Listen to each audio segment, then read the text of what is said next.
Recording in progress.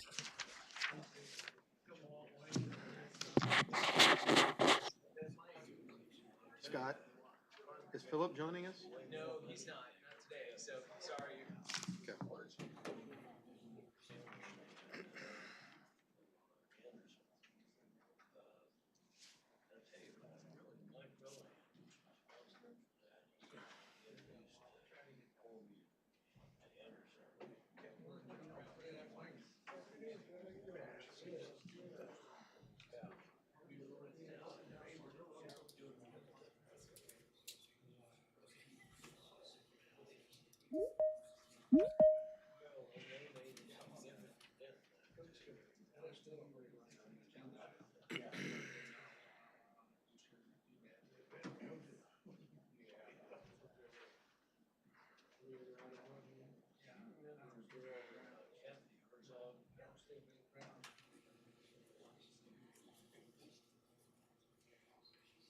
Mexico to visit a friend of hers in Guadalajara. And they got caught there in the middle of all that trouble down there. Oh, she was locked in her friend's house for 2 or 3 days. Flight was canceled. Finally, she got back. It was unbelievable. Escort or something. I think they did, yeah. But, I mean, you couldn't hardly find a way to get to the airport, she said.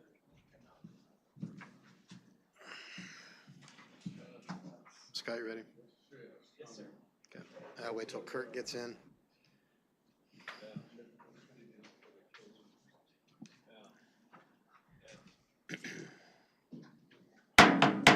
Good afternoon. Welcome to the February 26th Metropolitan Area Planning Commission. I am Chairperson Brian Fry. With the weather outside the way it is, I almost wanted to do this meeting out on the patio, but we don't have a patio. So we'll have to make the best do and try to get out of here as fast as we can. With that, Scott, please roll the opening announcements. Yes, sir.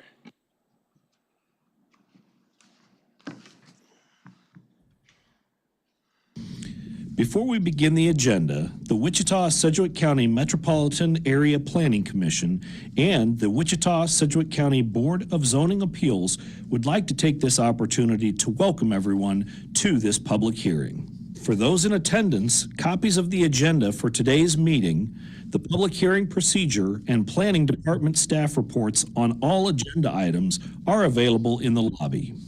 The Planning Commission's and the BZA's bylaws limit the applicant on a zoning, subdivision, or variance application and his or her representatives to a total of 10 minutes of speaking time at the start of the hearing on that item, plus up to 2 minutes at the conclusion of that hearing. All other persons wishing to speak on agenda items are limited to 3 minutes per person. However, if they feel that it is needed and justified, the chairman may extend these times by up to 2 minutes. All speakers are requested to state his or her name and address for the record when beginning to speak. When you are finished speaking, please share your name, address, and the case number on the sheet provided in the room. This will enable staff to notify you if there are any additional proceedings concerning that item. All speakers at the podium, please remove your face mask before speaking into the microphone. Please note that all written and visual materials you present to the Commission and the Board will be retained by the Secretary as part of the official record. If you are not speaking, but you wish to be notified about future proceedings on a particular case, please provide your contact information to the Planning Department. The Planning Commission and the Board are interested in hearing the views of all persons who wish to express themselves on all the agenda items. However, we ask that all speakers please be as courteous and concise as possible and avoid long repetitions of facts or opinions which have already been stated. For your information, the Wichita City Council has adopted a policy for all city zoning items. A copy of this policy is available from the planning staff. The City Council relies on a written record of the Planning Commission hearings and does not conduct its own additional public hearings on these items. The decision of the BZA is final. Any appeal of a decision of the BZA is to the district court. All right, item 1.2 is a roll call of members present. Mr. Wadle? Yes, sir. Fry. Present. Mater. McKay. Dool. Bill Johnson. Present. High. Cluntz. Warren. Joe Johnson. Here. Miles. Zimbelman. Aldridge. Here. Williams Bay. Sir, I show 13 members are present. Thank you, sir. Item 1.3 is approval of the MAPC meeting minutes from February 12th of 2026, contrary to what the agenda says. Move So for good. approval. With Commissioners Dool and Bill Johnson absent. We have a motion to approve by Commissioner Joe Johnson with a second by Commissioner Miles. All in favor, say aye. Aye. All opposed? And abstains? 2 abstentions. Thank you. Item 1.4 is we will recess to the Board of Zoning Appeals agenda. First item on that is approval of the BZA meeting minutes from February 12th, 2026. And again, at that meeting, I showed Dool and Bill Johnson absent. We have a motion to approve by Commissioner Williams Bay with a second by Commissioner Miles. All in favor, say aye. Aye. All opposed, same sign. And abstentions? Dool and Johnson. Item 2 is BZA 2025-91. That was deferred from February 12th. It has been withdrawn by agent, so we will not be hearing that case today. Item 3, BZA 2026-7. This is a variance request in the city to remove a rear setback for an attached garage at roughly 8th Street and North Washington Avenue. Staff is recommending that it meets all 5 criteria. So first off, are there any members from the commission that would want to hear this case? Seeing none, are there any members from the public who would like to hear this case? Seeing none, I move to approve item BZ, that it met all 5 criteria and that we approve the request. Second. And a motion from Fry, and the second was Commissioner Warren? Or Joe Johnson. Thank you. All in favor, say aye. Aye. All opposed? Motion passes unanimously. With that, we will adjourn the BZA agenda and return to our regular agenda. The item 1.5, we will determine the items that we can hear on consent.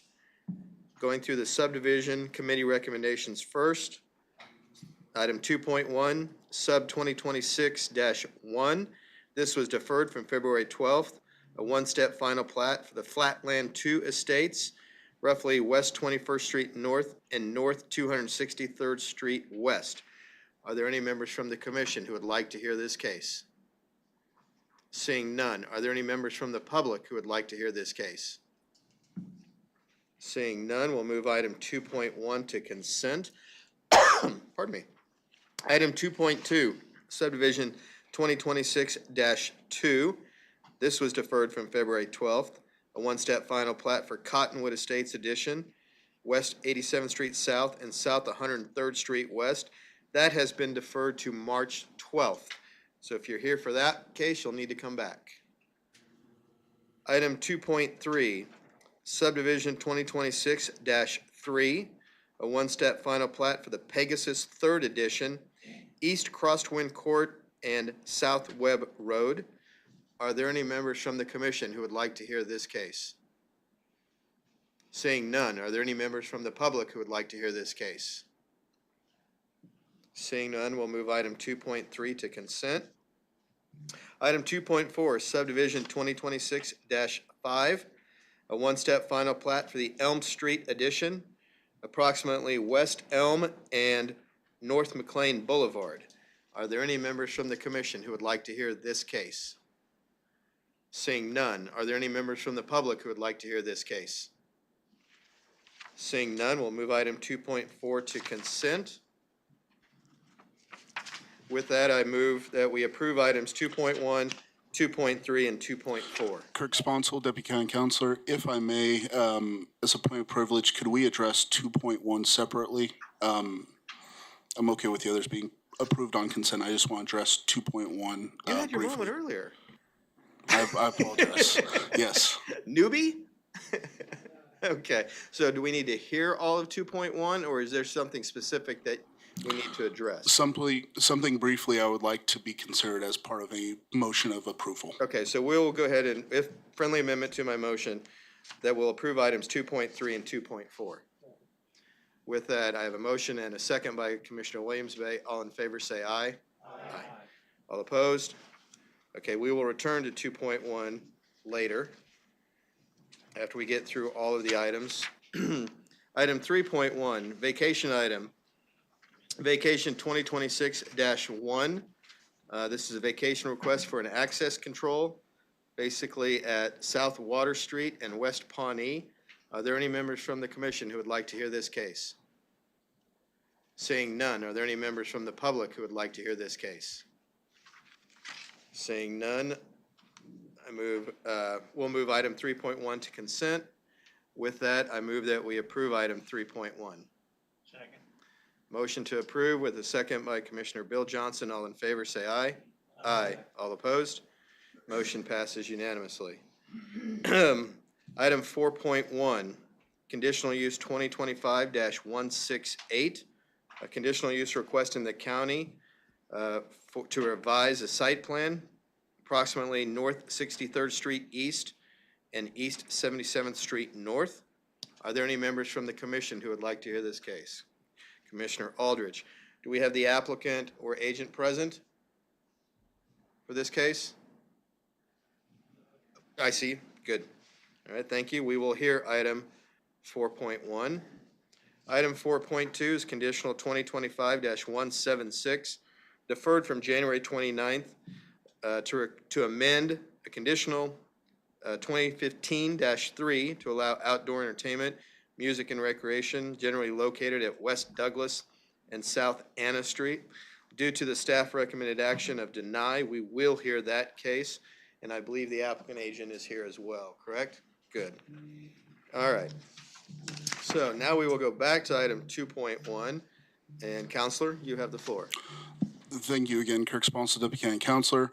And Scott Whale can correct me if I'm wrong. The reason I wanted to raise a point on this item is I just wanted to note that it is presently going separately through a zoning application process.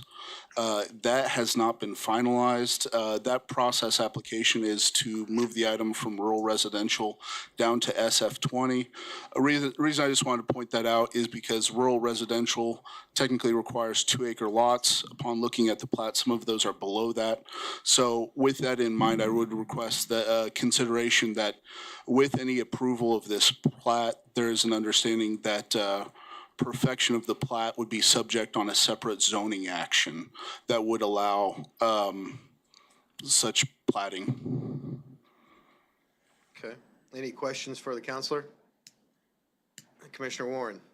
Here's my question, is that the best way to do that, or should we defer this?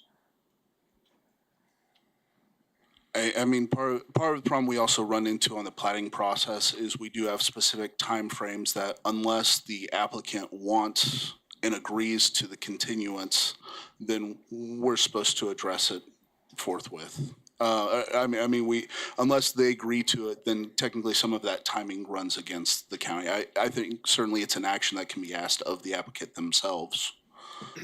But this is a little bit of a nuance here, and that's why I wanted to bring this to the attention of the board. Commissioner Aldrich.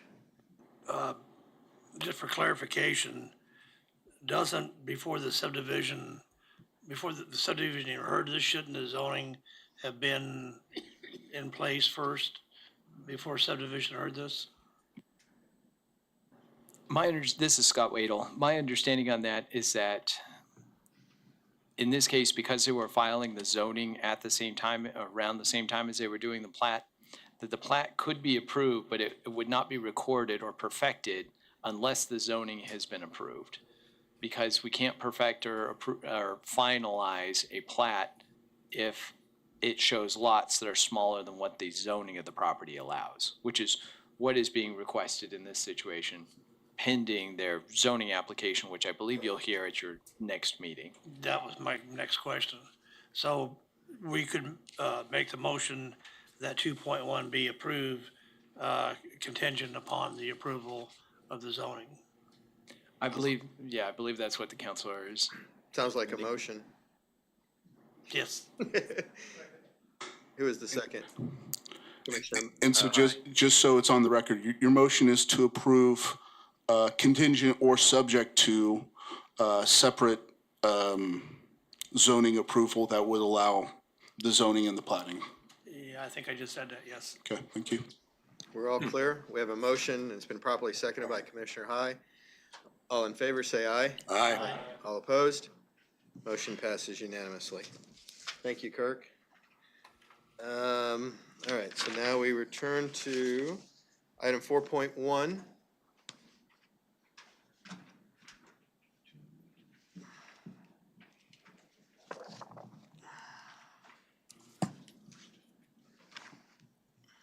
Welcome, Brad. Thank you, Brad Etherly, MAPD. We are discussing Con 2025-00168. For this case, the applicant is requesting an amendment to a conditional use to revise the approved site plan for an accessory apartment. The subject site is a 5.26 acre that is zoned rural residential and is located on the west side of North 63rd Street East and within 1/4 mile of East 77th Street North at 6301 Briar Rose Lane. So for this case in 2023, the applicants did apply for and were granted a conditional use to permit an accessory apartment on this property. On July 13th of 2023, the MAPC recommended approval, and on August 23rd of 2023, the Board of County Commissioners approved the request. The approved conditions of approval are listed in the staff report, and I just want to mention number 4, which is that the development and maintenance of the site shall be in conformance with the approved site plan. This is standard language that is typically in all of our conditional use conditions. After the conditional use was approved, the general contractor for the applicant provided a new site plan to the MABCD, Metropolitan Area Building and Construction Department.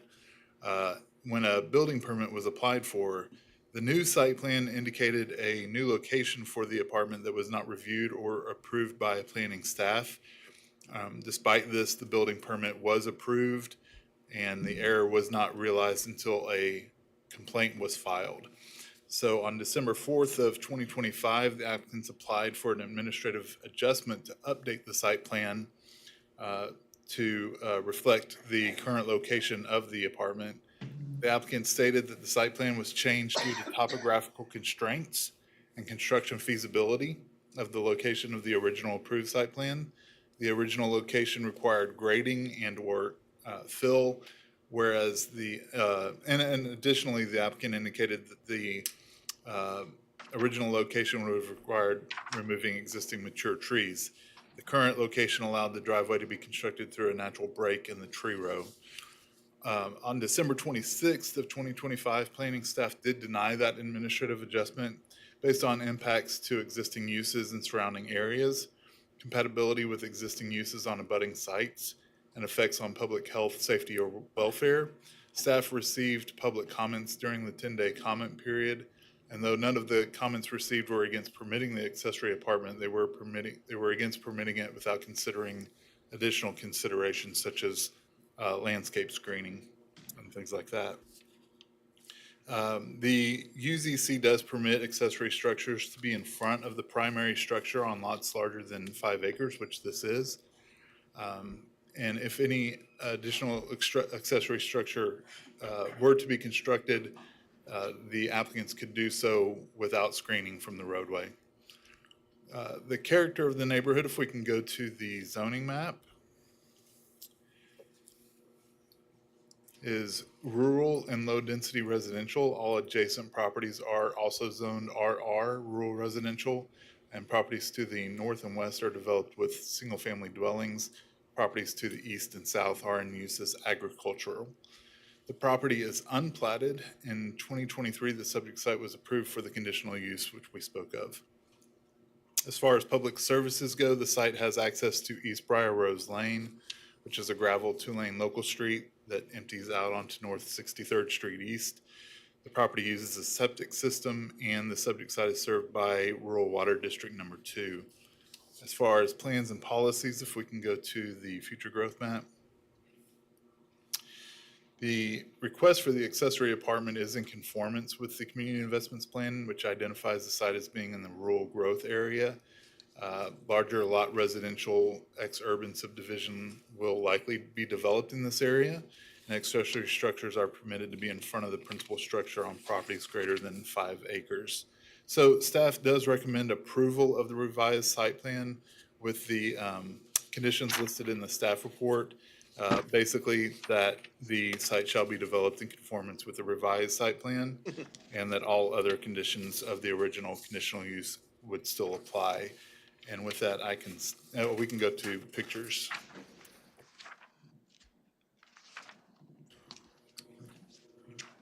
So this is looking north into the site. You can see the additional dwelling unit here. Next picture. This is looking west away from the site. There's a pretty harsh glare from the sun, so it probably got cropped out a little bit. Next picture. Looking south away from the site, and next picture. This is looking east away from the site, and with that, I can stand for any questions. Thank you, Brad. Any questions from the commission? Commissioner Aldrich. Thank you. Brad, back in 23, July 23rd, when this initially came to the planning commission, there were 5 conditions that needed to be met for approval. It was approved. There was a site plan that was submitted, and apparently somewhere in that process and the construction of it, the applicant moved it from where it was initially approved. But my question is that, especially like when the footings were poured or set before they were poured, is there supposed to be inspection done of that before any further build? Sure. So you're correct. So the MABCD and the planning department, when we get a conditional use that's approved, we have an approved site plan. And in theory, we would like to work together as departments so that MABCD can see that approved site plan, recognize where a building is supposed to be constructed. At some point, that system failed, and the building permit was approved without the site plan that was approved being looked at, I guess, or at least not paid attention to very carefully. I can't speak to what happened exactly, but obviously something was amiss. And so it was approved, and inspections took place, and it was constructed. And again, the error was not noticed until a complaint was filed. I hope there in the future that there are safeguards to prevent this from reoccurring again. This is a bit of a mess. And do you know, and I might have to ask the agent or the applicant on it, but do you know whether or not there's an HOA or a covenant or any other type of governance that is involved with this I area? believe there are some covenants, but that would probably be a better conversation for the applicant. Okay, thank you. Any other questions from the commission? Seeing none, thank you. Oh, hold on. We have one more. Commissioner Zimbelman.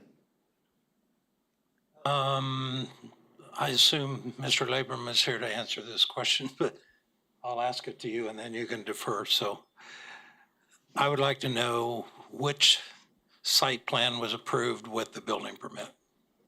Yeah, and if we can scroll back to the Brad? different site plans. Okay, let's defer to Mr. Sure. Labram, but if you want to That's bring a fine. graphic up, that might be helpful. Yeah.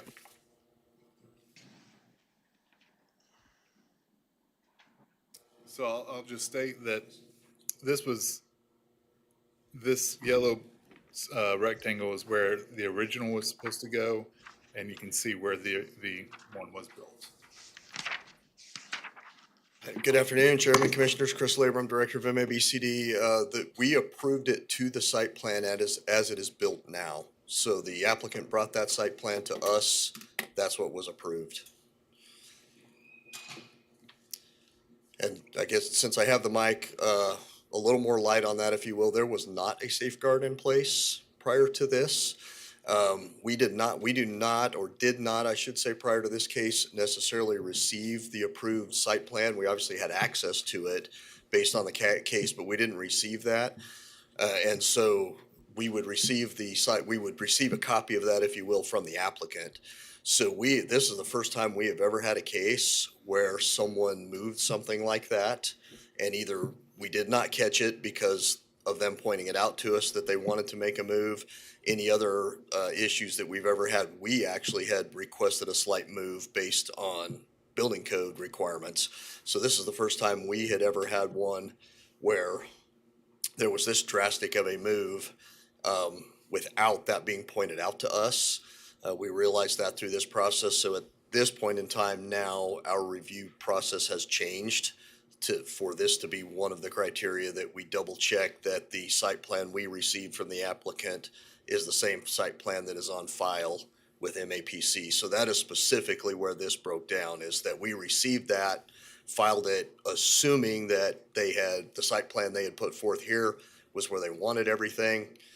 We permitted it as such. We've inspected it as such. It met all of our criteria. It was not until we received that pointed out the complaint, if you will, or the report, I should say, from the neighbors and I believe HOA that it was incorrectly cited as per the plan.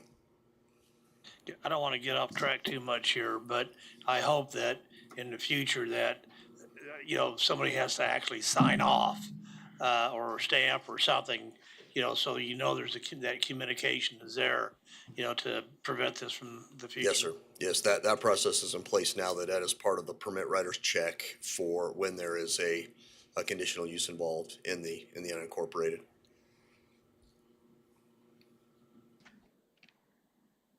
So as it stands right now, MABCD is okay with the way it turned out? Yes, sir. Yes, sir. It provided with whatever's worked out with the zoning, yes. Any other questions for Chris? Thank you, Chris. Seeing no other questions from the commission, we'll ask the applicant agent to come forward. And please introduce yourself with your name, address, and your role in this case, and you'll have up to 10 minutes. Okay, my name is Brad Hanneman, address 6301 East Briar Rose Lane, Valley Center, 67147. I'm the applicant for this change to the... Can you go to the microphone a little closer or raise sure. it up so we can? Yep. Thank you.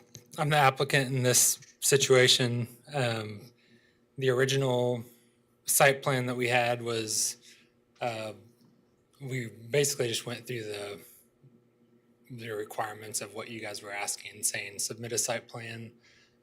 I actually went online, got one ordered, so it wasn't through a architect or anything like that. Built that out, drew in where I was gonna have the plan, and just based on my understanding, it was where I thought it was gonna be. Then so to answer one of the questions that came up during this, there are restrictive covenants. I believe this got put into place 30 plus years ago. Right around the time we bought the property, it was about 30 years of when the restrictive covenants started.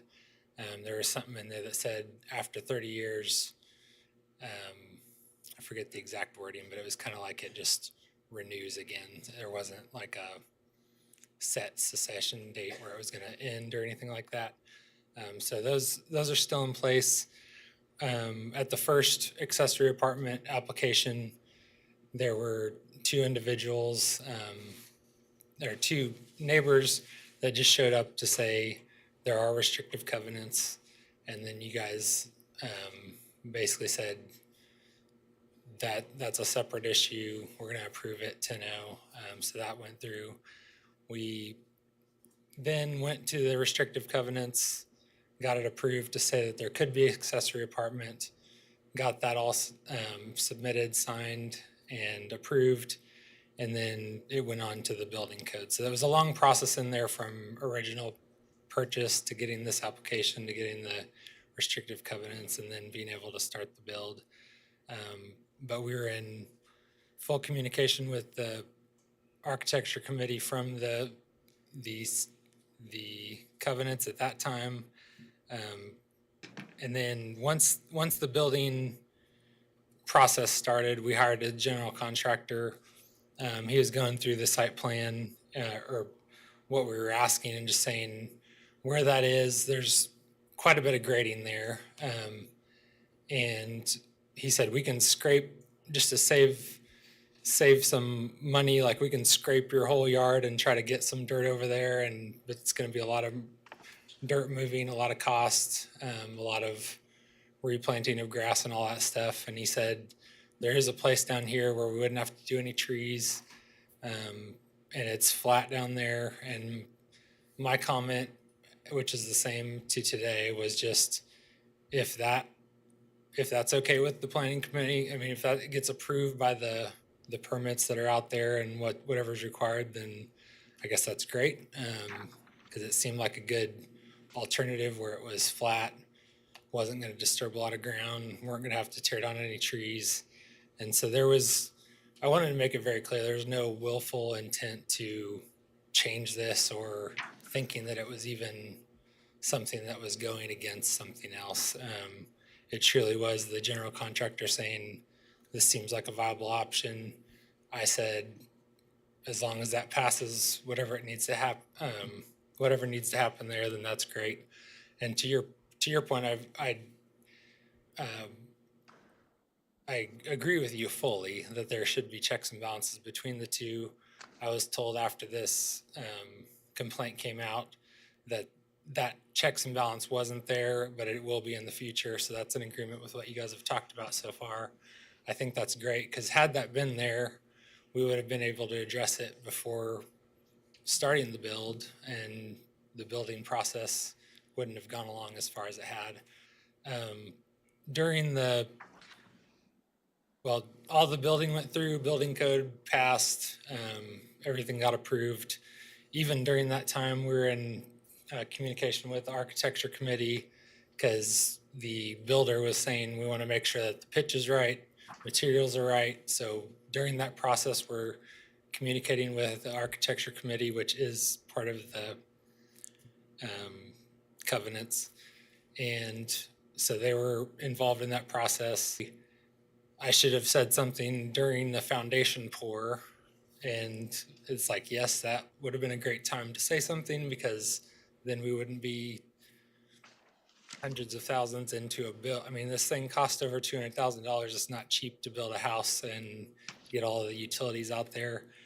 So there's a considerable amount of costs going into this now. But no willful intent. We thought we were working with architecture committee throughout that whole process. They approved materials, pitch, any changes to the original builder plan, kind of done the materials side. So that's kind of where things lie now. Do you guys have any questions for me? Commissioner Aldrich. Yeah, thank you for your comments on this, but one of my questions I have, when you went to the Metropolitan Department with the site plan, did you take them the original site plan that was approved by the planning commission, or do you take them the revised site plan that was not approved by the planning commission? Present it to who? Who did I? Well, when you went to get your permit, did you take them to site plan? And it was it the original site plan you took, or was it the revised site plan that you did? To the builder, or to who? To the planning department For your building permit. to get your permit? The general contractor handled all of that, and that was. Okay, again, did you, the general contractor, a representative of you, did you take the original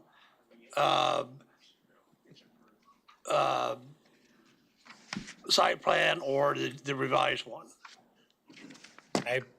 I wasn't part of that process. I presented it to the builder, the general contractor, and then he did all the permitting from there. Okay, I assume he had the original because that's the only one that I had. I didn't have any other one before he got involved in the process. And just to be clear, the building permit was approved by MABCD. right, I understand that. I'm just trying to figure out what they had to approve. Okay, keep our conversations to And the, that is correct, Commissioner. To the best of my knowledge, in speaking with the permit writer, she only ever saw the revised site plan. And she did not question, again, that was our process at the time. We didn't necessarily question that unless we had specific reason to or had been notified of a change. But to the best of our knowledge, we only saw the revised site plan. Thank you. any other questions for the applicant? Commissioner Zimbelman. I was having a little trouble hearing. Are you Hanneman or are you Schoonover? Hanneman. Okay, what, the other two parties here, how do they relate to this? So when the structure was built, they were getting the lending done for it because they sold their house at a discount to a friend, and then or just someone that was he's mentored the child of that family for a long time. So he sold their house, and then when they needed about $50,000 to get this house built. And so it was a small loan they needed. I talked to the bank and said, can we do it where they have a loan, but like it needs to stay in my name and it's all me? And then the bank said, yeah, we can do that. We might just have to call it I forget what they said, if it was like a accessory or apartment or something on the deed. And then the title company came back. I forget when that was. It was after the build, after everything had closed, after building was done, and the title company said, under audit, if they're paying for that loan, their name needs to be on this. And so they said, sign here. We signed, and then so my father-in-law and mother-in-law, Gary and Lori Schoonover, are the ones living in the accessory apartment. And so their name is, because of that title audit, I guess that happened, they had to have their name on there for that piece. If that, basically, hindsight, it could have been just, they pay me back instead, and it would have been done. But that piece was a little odd to me, that the title company also had a hiccup there. Okay, so they really don't have anything to do with this addition you put up. Well, They weren't gonna live in it or They're on the anything like title. that.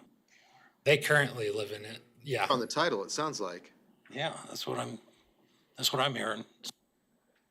Mr. Wadle. Yeah, if I could, sir. I just would point out, I think this has been said, but I'll just reiterate it, that their names are listed there, and I believe in large part it's because when you look at the ownership for the parcel, the ownership reflects what you see and for the applicants here, all four individuals. Right. Therefore, they would be required to sign on the application.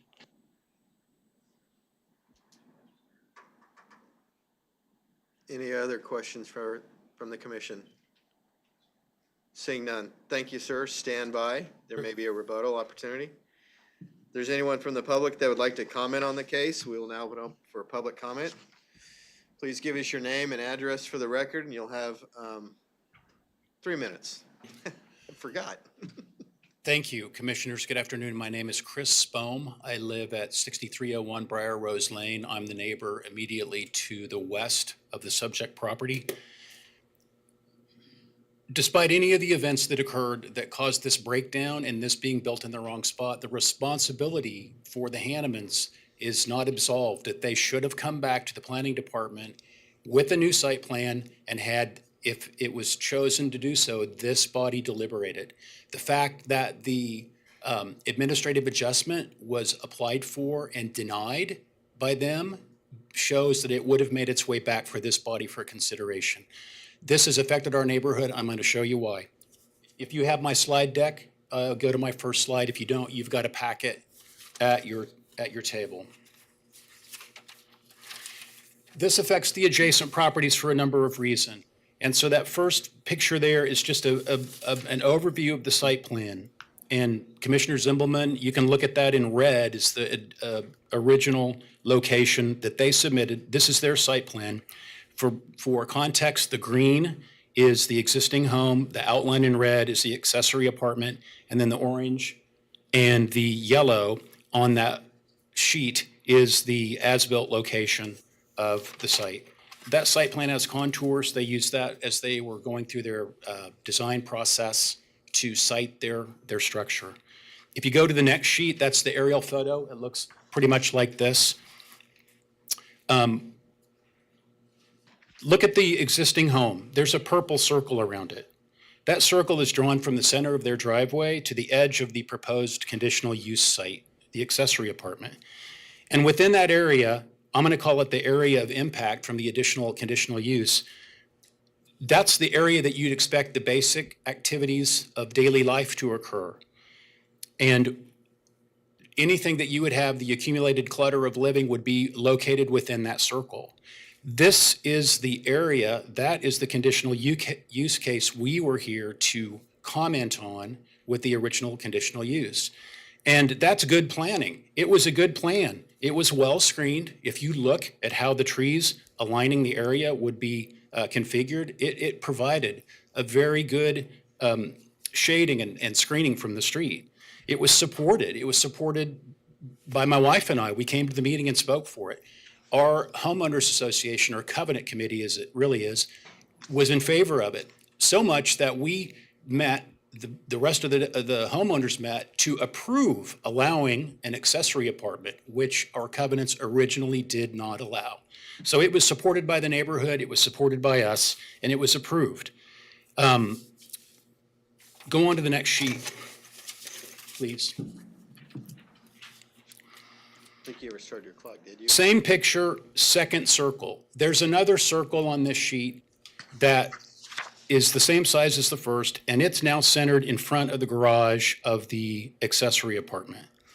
That second circle indicates its area of impact because it's in a separate spot. Whereas the original circle, still in purple, doesn't even touch the edge of the foundation of the new location of the accessory apartment. And in fact, this circle's bigger because there's more area that's affected visually by this, but I just used the same size circle just to make a point. With the two separate circles that you see, those are two separate living areas, and in essence, it delineates two separate single-family homes on a 5-acre tract. That is not allowed by zoning, only an accessory apartment through the conditional use process. That circle and the effect of that is impacting the neighborhood. The fact that I'm here, it shows that it impacts the neighborhood.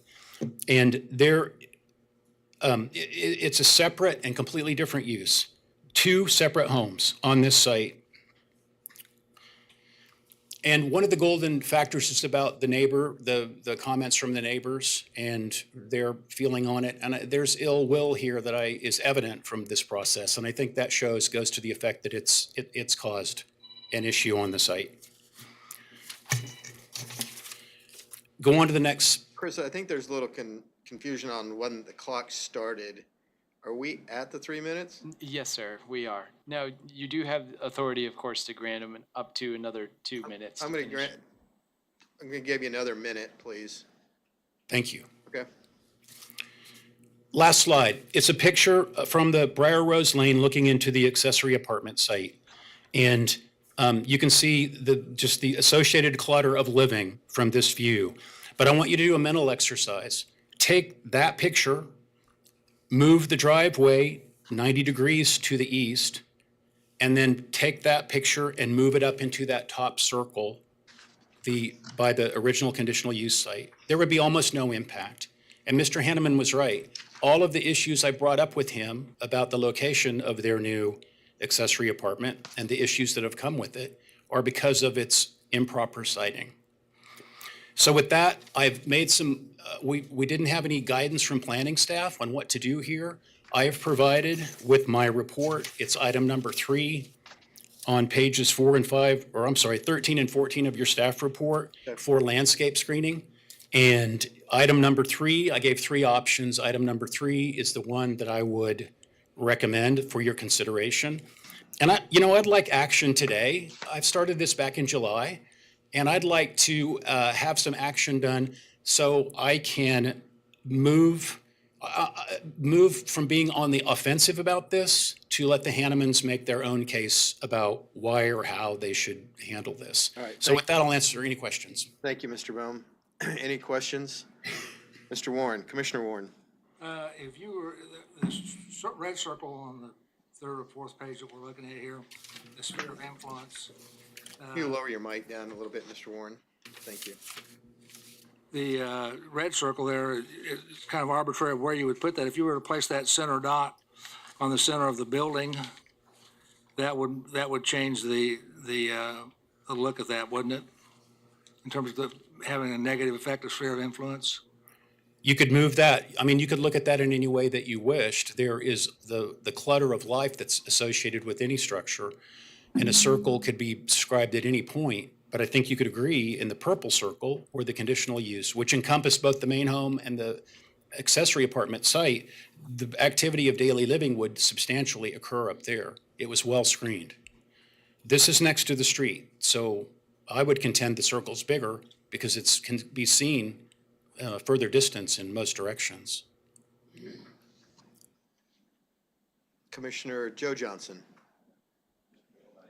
Assume that none of your solutions that you're proposing for them requires them to move the building. Is that correct? No, I mean, moving it would perfect the original conditional use. But I mean, once it got started under construction, the idea here is to get it screened. And the screening would comply with the intent of the original location. And I put a quote under that. You can read the quote underneath that photo of the street side from a comment Mr. Hanneman made from the transcript of the original conditional use case about how he was concerned about nothing being an eyesore for the neighborhood, and it would be tucked away substantially out of sight.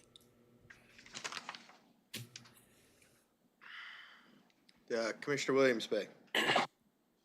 Sir, if I'm understanding you, one of your objections is the location of the driveway, and you're suggesting screening.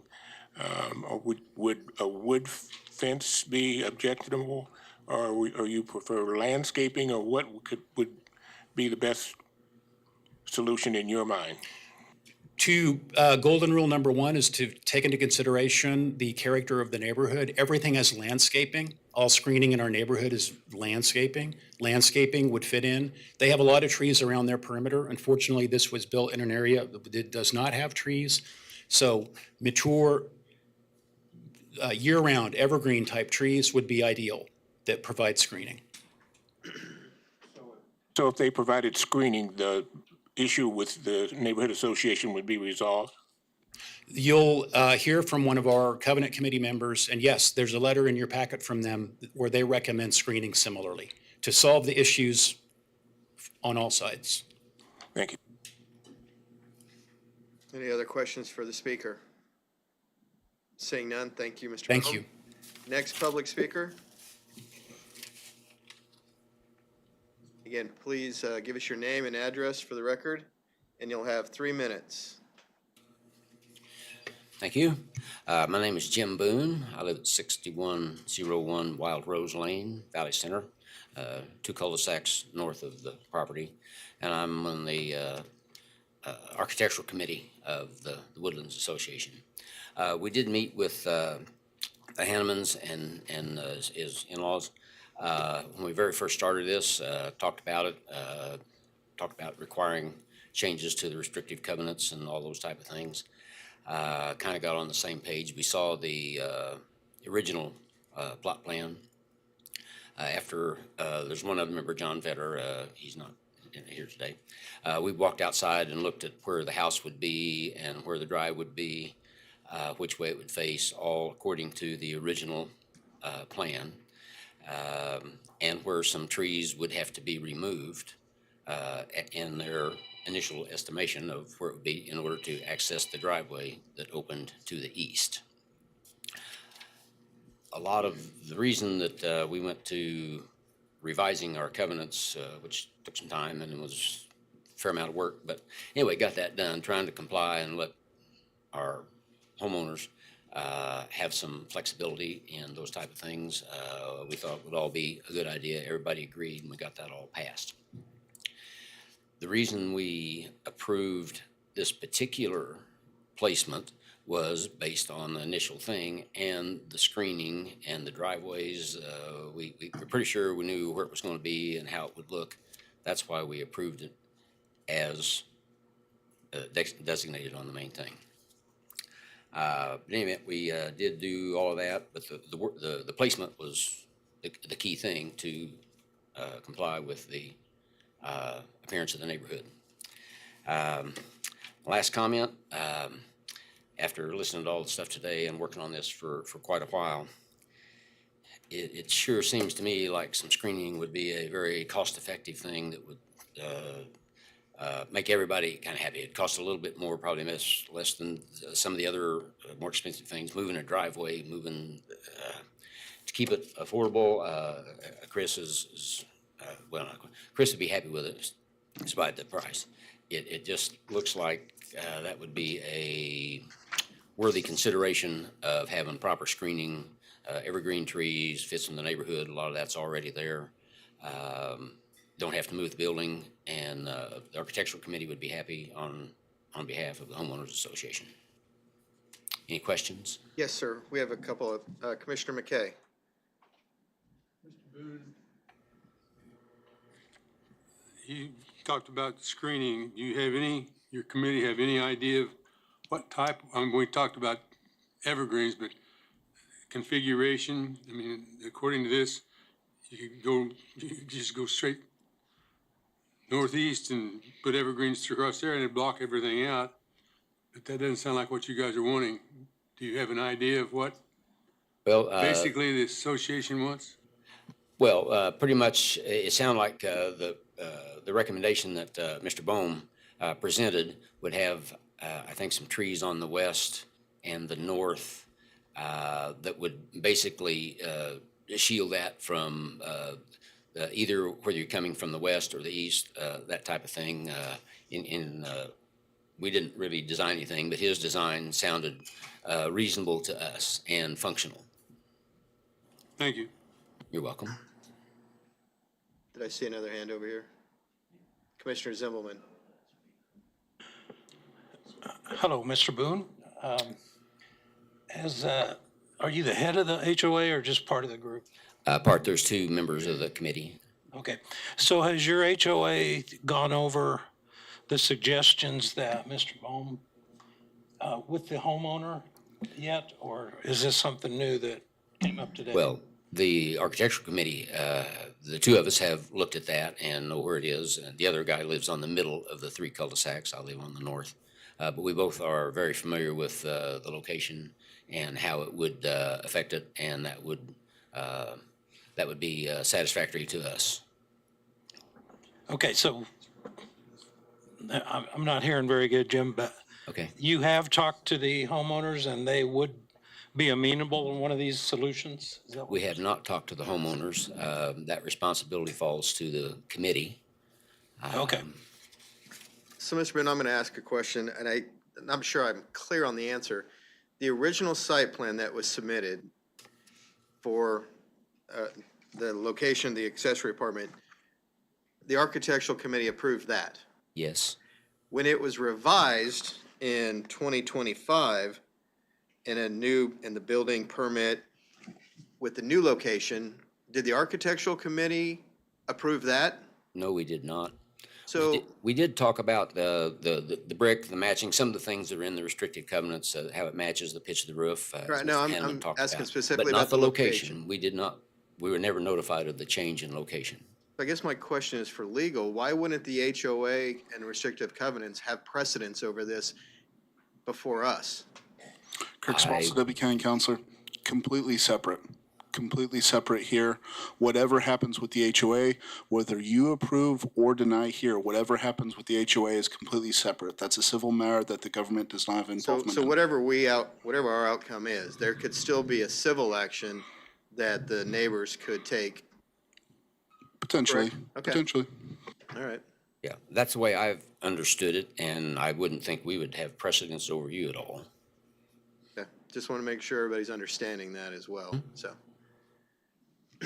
Any other questions from the commission? Thank you, Mr. Boone. You're welcome. Any other public speakers? Are you the applicant? You will get a chance for rebuttal. You had the 10 minutes earlier as part as listed as the applicant. Now we have the public comment, and then we'll come back for rebuttal, and you'll have time then. Name and address for the record, and you'll have 3 minutes. My name is Virginia Riemann. I live at 6225 Ramblin' Rose Lane, which is the next cul-de-sac north of this one. There's 3 cul-de-sacs in this area. I don't want to sue anybody. I think we're a really good neighborhood. You can't hear me? No, just stay with us. Your comments are sorry. directed to us, not anyone else. All I want to do is have this properly screened, let them screen it off, don't sue anybody, so we can all just stay neighbors. Appreciate that. Any questions for Miss Virginia?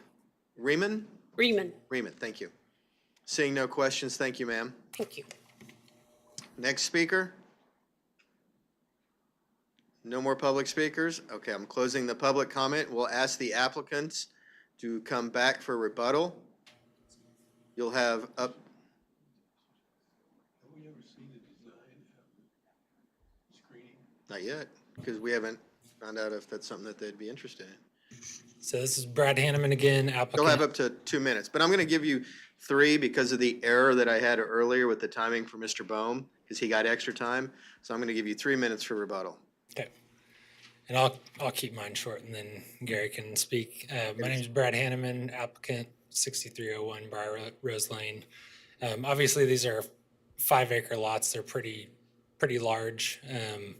And so if you look at the picture on the screen right now, when people are saying it's not properly screened, if you were to draw a line from this house and You can use the cursor to draw or to just kind of mimic where a line would be.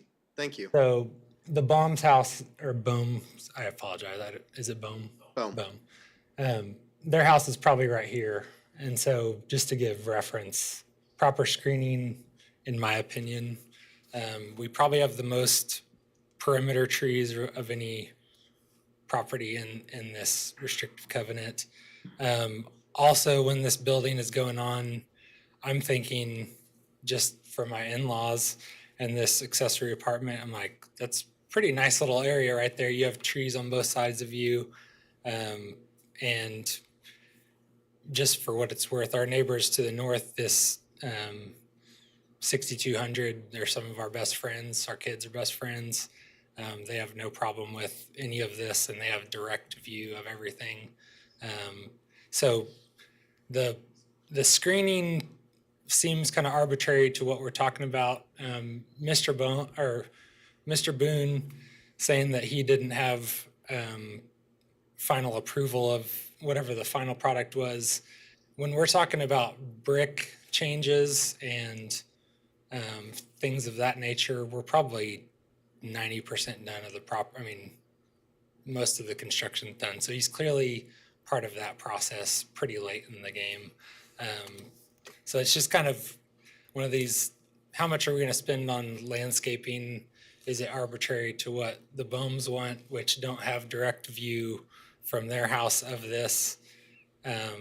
They are literally the only ones that drive down this road. It's a dead end down here. Every other property north, including both of the other people that have talked today.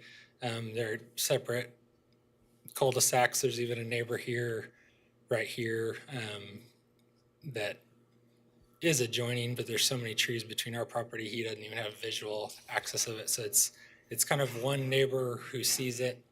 And in our opinion, it was screened by all of these trees, but I'll leave the rest.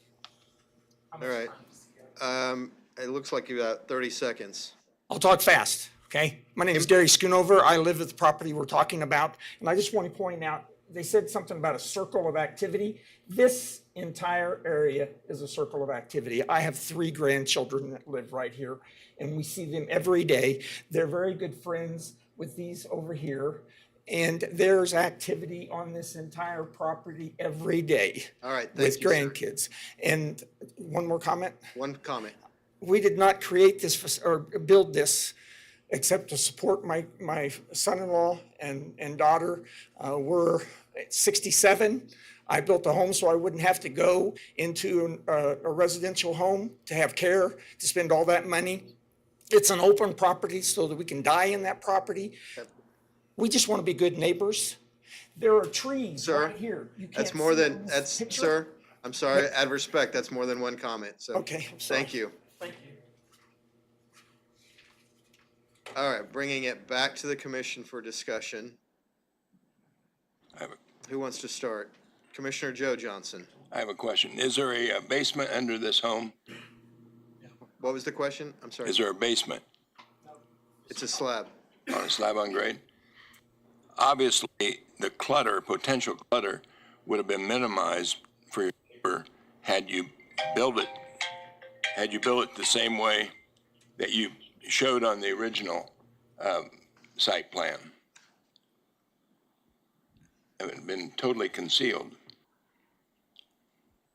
With the direction the driveway was facing in the original versus what ended up? Yes. Okay, I'm tracking. It still would be somewhat reduced if the drive you're putting in would come off the east side and swing into the garage. And get rid of that long driveway that potentially you can park a lot of vehicles in. All right, I think our next comment was Mr. Williams Spade. Did you have your hand raised? Thank you. And then we'll go to Commissioner Aldrich. I don't think your mic's working there. There we go. This is a question for staff. Is landscaping a requirement for approval for a conditional use? It depends. Not typically for, it's not automatically included for an accessory apartment. Can it be included? Yes, you can include it. So where does that leave us? Well, I think it leaves you the option that you could require Okay. landscaping. If you do want to do that, then I think we'd need to talk about kind of what your expectations are Right. in order to Right. accomplish with that. Right. But also at the same time, you're not required to require landscaping. Okay. Commissioner Aldrich. Yeah, the whole reason why we're here is because there's initial conditional use was not followed properly for whatever reason. And I know that the MAPD approved it, but they approved it with not all the facts, but it doesn't matter now. We've got a problem here. And so what can we do to, come up with the best result? There's still an HOA in place up there. They're gonna have the final decision on this, a separate matter from us, but it's what we can do. And, as far as moving the drive or anything else, they can't. I was actually out there to look at it, and the way the house is right now, you can't, there wouldn't be enough room to navigate a vehicle to go in the garage if they made that any tighter. So it's sort of stuck where it's at right there. But what I'd like to do is make a motion that we approve the conditional use, but with suggested landscaping to the west of the, up the property line and then cross the northern part up by the road. And again, contingent upon what their local association comes up with. Okay, so we have a motion on the floor. There's no discussion yet. There is a second? For a second, okay. Motion and a second by Commissioner Mader, but next in line was Commissioner Warren for discussion. Two comments. One is the view from the street to the properties is almost the same. One's close, where it's at now, it is closer, but it's open to the street the same way that the original drawing was. So I don't see a big difference from that standpoint. The other point I want to make is that I've been looking at this as what I've done if we were looking at this in the original, if this was original plan and they come in and drew it just like it is, we probably would have approved it. It's based on past approvals we've done on properties like this. Okay, did I have Zimbelman's hand raised before first? No. Okay, then go back to Commissioner Mader.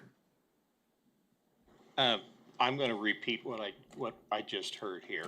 Looking at it, would we have approved this when it first came in, as it was submitted? And with the substantial amount of landscaping that's there already, I cannot imagine we wouldn't have approved it as is, as long as they met architectural guidelines, which it sounds like they went to great effort to do. So that's why I've seconded the landscaping portion of it. I would love to include that. I'm not sure how we do that for staff to be able to get an approval. If you could help us, what we could craft that you'd be able to make work. Well, so right now the motion had landscaping along the western and the northern, and you seconded that. Yes. Are you staying with I'm that? happy with that, but Okay. for clarification, I'd like some explanation here so everyone else can be comfortable with it. Okay, hold on. You want to answer that first? Because I have two hands raised. The question was, can staff help you kind of craft it? I'm happy with with it being there. Help the rest of us become comfortable. How can we make that work? Well, I don't know about that part. I'll leave that to you all to deliberate it. But in terms of clarification questions, there are three that come from the motion that's currently being considered. Number one is the location, where, if you do want landscaping, where do you want it? And what my understanding is, and please correct me if I'm wrong, is you want it to extend to cover that gap that's currently along the north of the property line from the existing driveway over to south along Briar Rose, and then along the west property line to where there's existing evergreen trees. So is that a? And you see where the setback is that are off the road, the green line? Yes, sir. You know, just run it from existing where it's at now up to the setback and along north to help design what landscaping is supposed to do.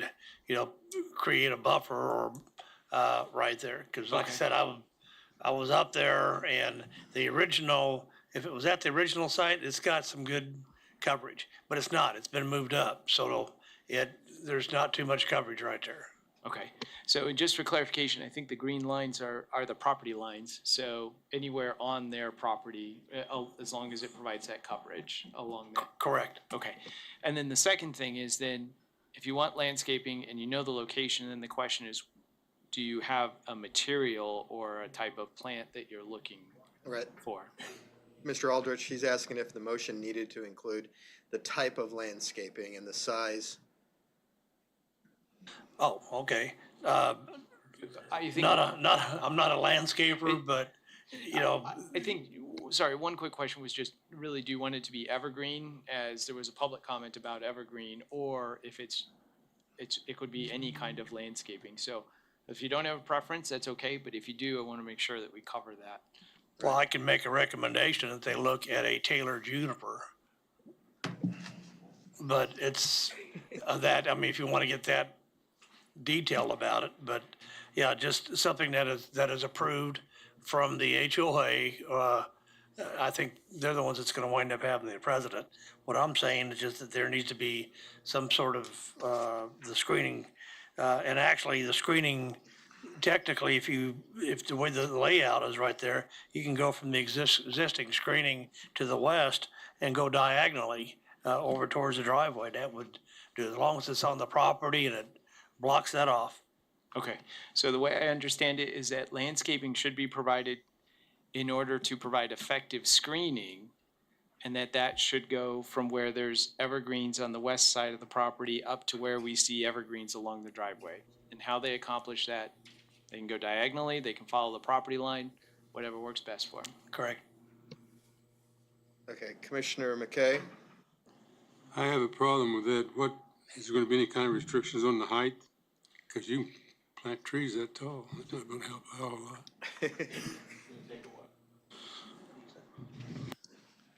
Commissioner Mader? Back to Scott again. Is there, we have lots of landscaping requirements in the zoning code. Is there a specific requirement that might be appropriate here? Because you know the code perfectly, and I'm not that familiar. Fortunately, I'm pitch hitting for a couple of folks here. You know, in the county, in the unincorporated county, there's not landscaping standards. In the city of Wichita, there are. However, the standards that I'm familiar with are one deciduous tree every 40 linear feet, unless they want to go with something that's a decorative tree, and then it becomes a lesser amount. So it's not quite apples to apples in this one. I'm not sure that it provides good guidance if you're trying to create effective screening. I'm just thinking of something we could clip and put in there that was already written and functioning. Yeah, but I think what you can do is, if you make it a requirement that as part of the revised site plan, they have to include the landscaping to be shown and what type of plant material will be done, then staff will have an opportunity to review and approve it. Well, again, being the motion maker, and I get that, I understand what you're saying. Commissioner McKay brought up a valid point. You know, what I'm looking for is not in my motion of having little seedlings running across right there. There needs to be some qualified height in there. But I think that really should come into play of what the will is of the neighborhood association, because they're gonna have that final say. But if, the county doesn't have landscaping. So we're sort of stuck a little bit what we can do. Commissioner High? And what impact would this have to the other neighbors that do not have screening? You've got the neighbors to the north and to the west, and there's no screening there, so I'm a little confused. Okay. Commissioner Klontz? I'm calling on people I haven't heard from yet, so this is good. I'd like to make a substitute motion that we approve per staff comment and recommendation without the landscape requirements. Okay, we have a substitute motion to approve per staff recommended action with no landscaping requirements, correct? And that was seconded by Commissioner Warren. Commissioner Williams-Bay? If we do that, then that goes back to the homeowners association, and then they can make the decision, right? Yeah. Then it'd be a civil case that they would have to go if they wanted to fight that.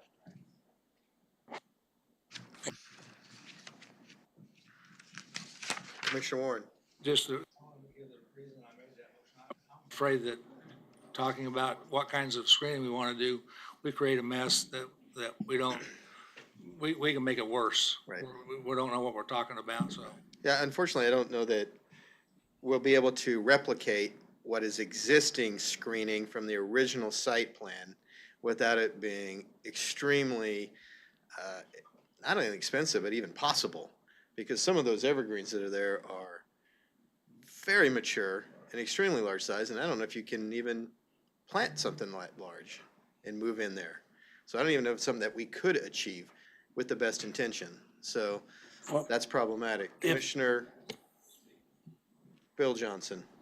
The other thing is I could easily see where they could maybe do a berm with some tree or bushes or whatever, clean that up, and not plant a lot of trees and accomplish what we're trying to accomplish.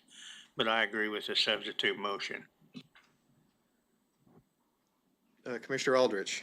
Yeah, this thing sort of got off track a little bit. You know, the only motion that I made is that that they do some screening along there based on, really what the contingent upon what the neighborhood association want. I wasn't looking at the size or the types or the widths or the distance or anything else. They're just, I agree that there should be something on there. But anything past that, I just think we're getting in off track, and I think we're getting over our heads there a little bit. The bottom line is up to what the neighborhood associations want. So it came back to us, for whatever reason, and, just trying to make it nice and simple and clean. But I still think that there needs to be some screening requirements. But I think it needs to be left up to the association. Commissioner Warren. Call the question. Yeah, I was just getting ready to. So we're all clear on the motion to approve the site plan per staff recommendation with no additional landscaping requirements, correct?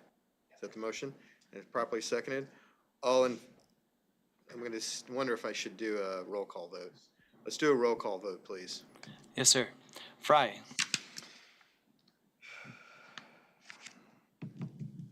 Aye.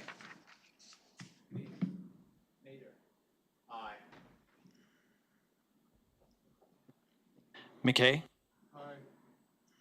Dool. Bill Johnson. Aye. Hi. Aye. Clontz. Warren. Joe Johnson. I minus. Not sure what that means, but. Aye. Miles. No. Zimmelman. Aldrich. No.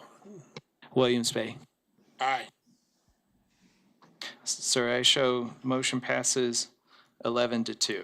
All right, thank you. I know this is a contentious issue. Hopefully, there can be some more dialogue between the HOA and the owners of both properties and some kind of, hopefully, consensus reached on a landscaping requirement that makes everybody happy, or at least happier. Next case, please.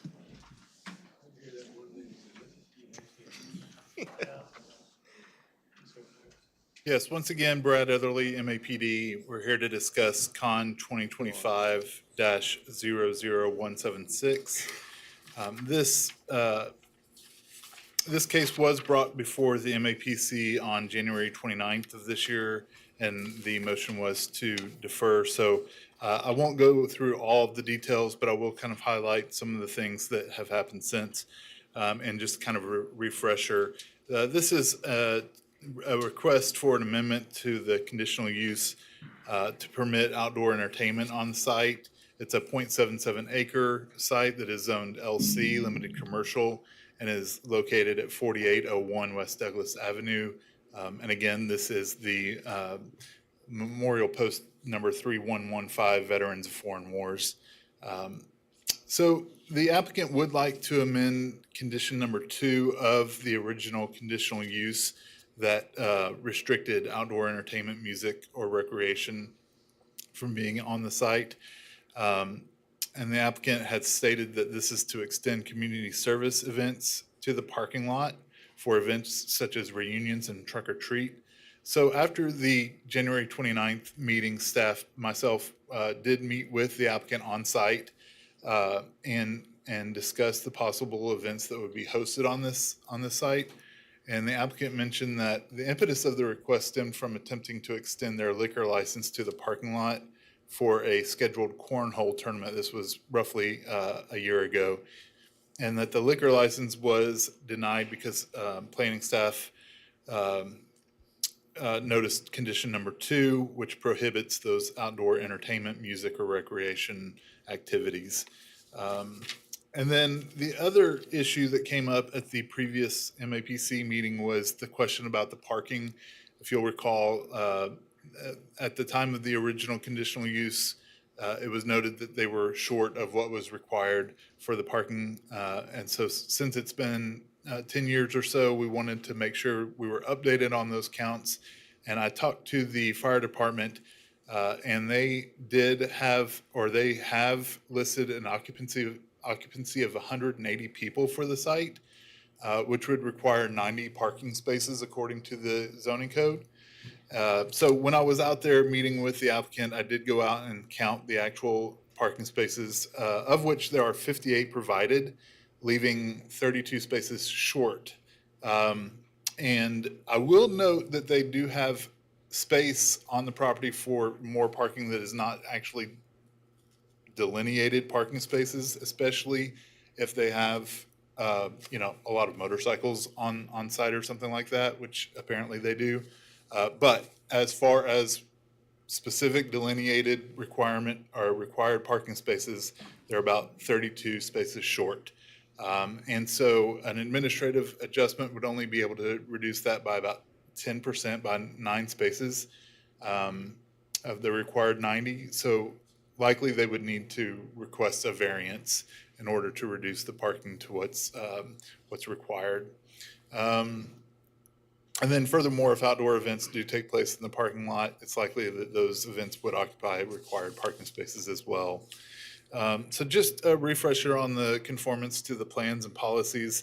As far as the community investments plan, staff believes that it is not in conformance with that, as the site is located to be appropriate for residential.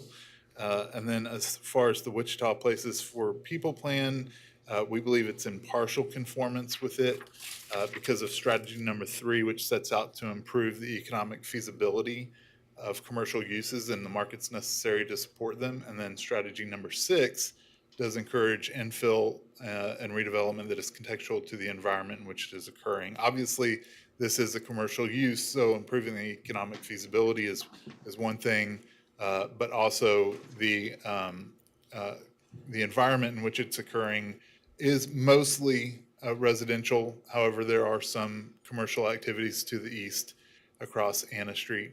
And so we do believe that extending outdoor entertainment into the parking lot would not be contextual to the majority of the community. So staff does still recommend denial based off of all the information.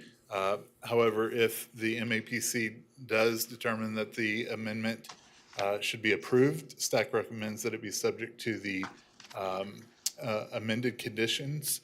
And I will apologize, it looks like maybe the wrong report, the original report was sent out to you guys, so you may not have the updated report. But those conditions are that outdoor recreation and entertainment, as well as entertainment defined by city code, which includes live music and DJs, would be allowed, and that the hours would only be between 10 a.m. and 8 p.m. Friday through Sunday only, and that still all compatibility noise standards would apply. And then the other condition is that all other approved conditions of the original conditional use would still apply, including compliance with off-street parking. And that if a zoning action needs to occur, that would. So if we can go to the pictures, we'll run through those again.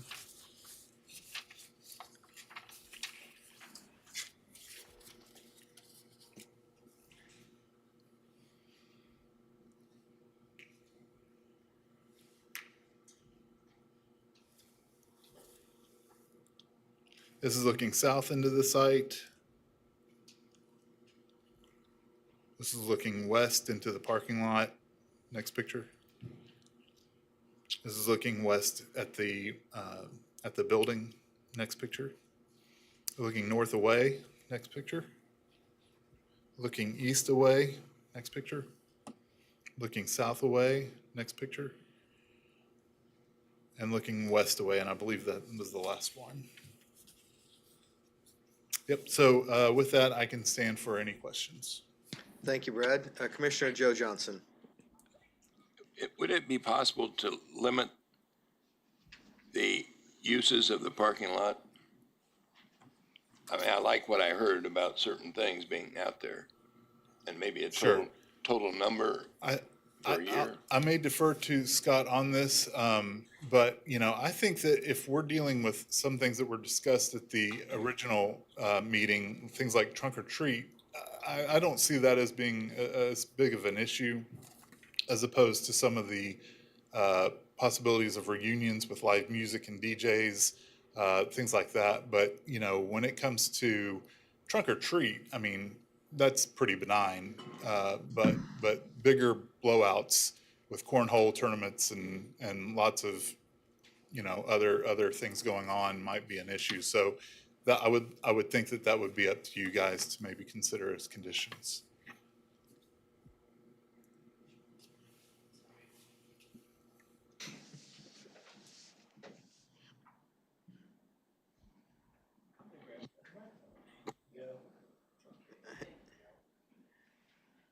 Okay, Mr. Johnson, would you please restate the question real quick?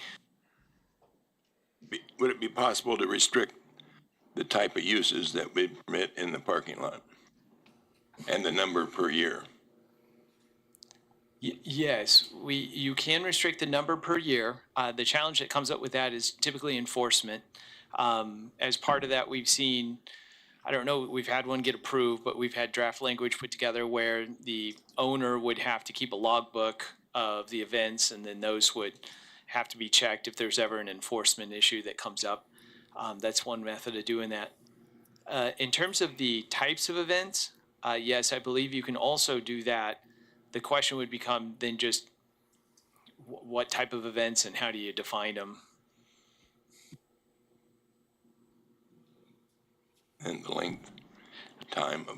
Yeah, exactly. And so what you can see is some basic parameters that staff put together just based on the conversation that happened last time. We got the sense that maybe there is an inclination to look at what option could allow them to hold events, but at the same time balance the factor that there's residences nearby. So we went with, you know, a general time that starts fairly late, but ends fairly early so that it doesn't impact people trying to go to sleep in the residences nearby. And is also aimed at the weekend, so Friday through Sunday. For us, it's easy to enforce. Have we had a lot of opposition? No, there's been, I'll turn to Brad on this one, but I believe there's only one maybe comment, if any. Yeah, again, Brad Etherly, MAPD. So we did get one public comment. I believe that we also did get maybe one or two phone calls. I don't know if that was reflected in the staff report because, of course, the staff reports are submitted before we get all comments. So I know that we did get the one public comment, but we may have also received a call or two. Thank you. Commissioner Bill Johnson? Yeah, this is either a question of Scott or Brad. Do we have any idea how long this club's been here? That would be a good question for the applicant. I believe it's been here a long, long, long time. And I know there's some neighbors around there, but they've been there a long, long time. And I don't see many in the audience, so. Any others? All right, Commissioner Aldrich. Well, the only concern that I have is southeast. There's assisted living, I believe, that's located there. You know, that's the only question, you know, concern I would have is disturbing of that. So I don't think there needs to be any music and stuff, but I don't think we're at that point yet. All right, thank you, Brad. We'll now ask the applicant agent to come forward. Please give us your name and address for the record, your role in this, and you'll have 10 minutes. All right, my name is Robert Goodell, address 4801 West Douglas, role is applicant. I have been the commander for the VFW 3115 for the last 5 years. To answer one of those questions, we've been in that building since 2001. We bought the building in 2001. That has been a Veterans of Foreign Wars post since. I've been a member of this post since 2009. I can tell you in my time as a member, we've never put a band or live music really in the parking lot. This for us is more so about community service and the ability to do what we do. Trunk or treat, cornhole tournaments, we've done like neighborhood get-togethers. We put signs out, come meet the neighbors. These are also great events for me to invite Wichita PD out so they can meet the people they protect and serve. It kind of checks boxes for both of us. It helps my other community service programs. Community service is important to us because all this community service, thousands of hours of community service a year, some of which I run through that parking lot. The reason I run it through the parking lot is because it doesn't cost me anything. It's free. I don't have to go nowhere and rent a venue. But the reason we do this is the KOVS, Kansas Office of Veteran Service. It's a grant program that funds VFW service officers. It basically pays our service officers through a Kansas grant program.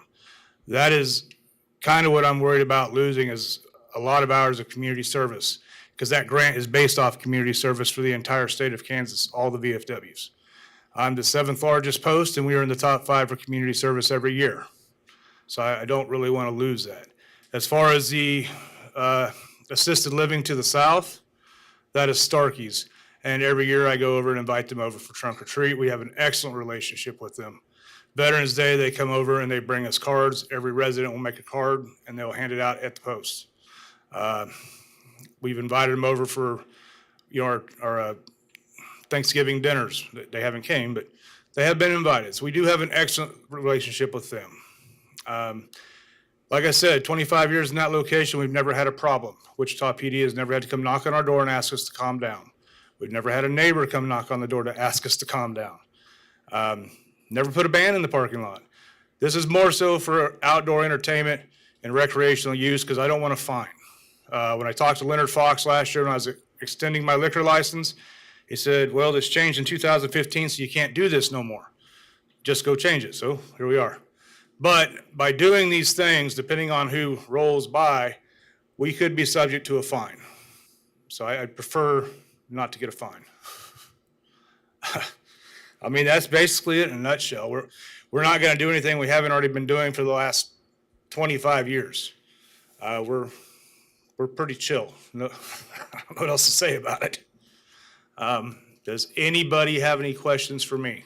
Thank you, Commander, and I didn't catch your last name. It's Goodale, Goodale. Thank you, sir, and I appreciate your service and the members of the VFW. Are you in agreement with the staff's amended conditions that would restrict the hours from 10 a.m. to 8 p.m. Friday through Sunday? Absolutely. You're agreeing with that? Yeah, I would be fine with that. You could put no bands period, and I'd be fine with it. Any other questions for the speaker? Commissioner Williams Bay. And you're not planning on having any outside music, right? As far as like bands and live DJs, no. Okay, thank you. Commissioner Aldrich.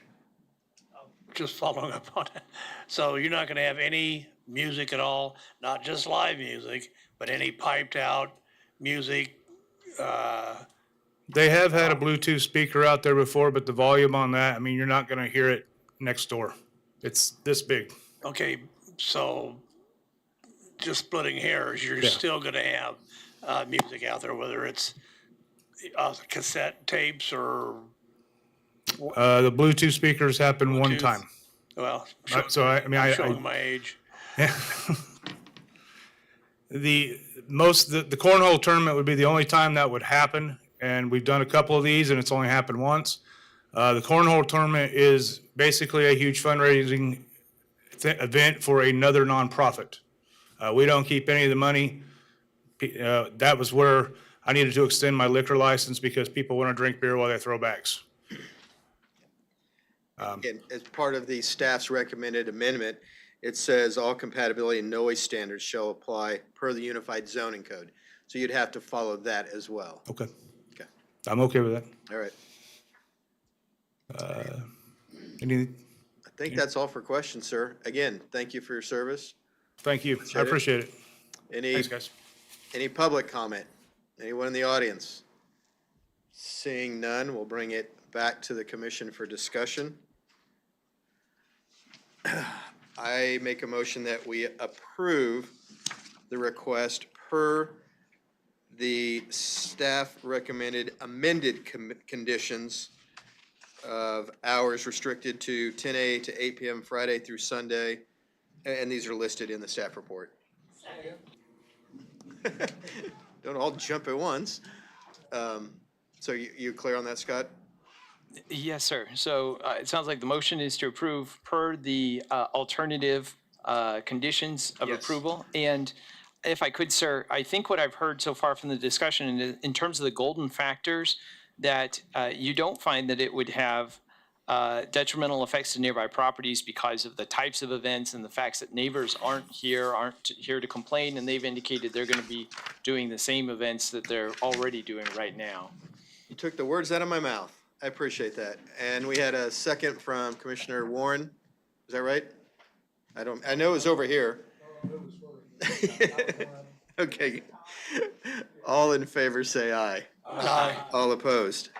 Motion passes unanimously. Just want to bring a couple of things to your all's attention, if I may. At our next meeting, March 12th, we will have election for chair and vice chair. The county has the chair position, which current vice chair is county appointee Bob Aldrich. And then the vice chair will need to come from the city side. So that'll be at the next meeting. You've also all received an email regarding a special meeting for April 16th. The reason for that is we have a solar application that is being brought forth for the county. And because of the large expected turnout, we wanted it to be a separate meeting to not make it a very long agenda, because we could have quite a few people that show up for that. So if you haven't answered that doodle poll yet, please do so. It would be for April 16th. What we did, sir, I hope you're okay with it, is that we actually just asked for the whole week. Oh, that's and right. whether or not people were available in the mornings or in Yep. the afternoons. That is So, right. and if you didn't get it, then please stick around and then I can make sure we get one to you. Did you have any consensus on that?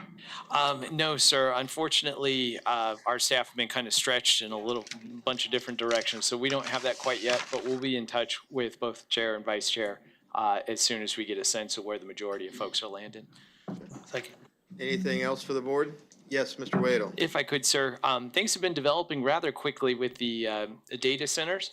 And so I just want to let you know that the county issued a news release, I think just late yesterday or early this morning, that they will have a listening session, and I believe that that's scheduled for the evening of March 12th over at the BOCC chambers at the Ruffin Building. And then on March 31st, we're scheduled to have an open house event, and that is at the Sedgwick County Extension Center. And we anticipate that it'll be very similar to what was done for the solar process. And so that'll be about data centers. I expect to be fairly robust attendance there. And of course, you all in the MAPC will be faced with that issue in terms of what's a good fit for Sedgwick County and also the city of Wichita. So this would be an opportunity for you to just get an impression or learn firsthand from folks what their thoughts are. Okay. With that, we are adjourned.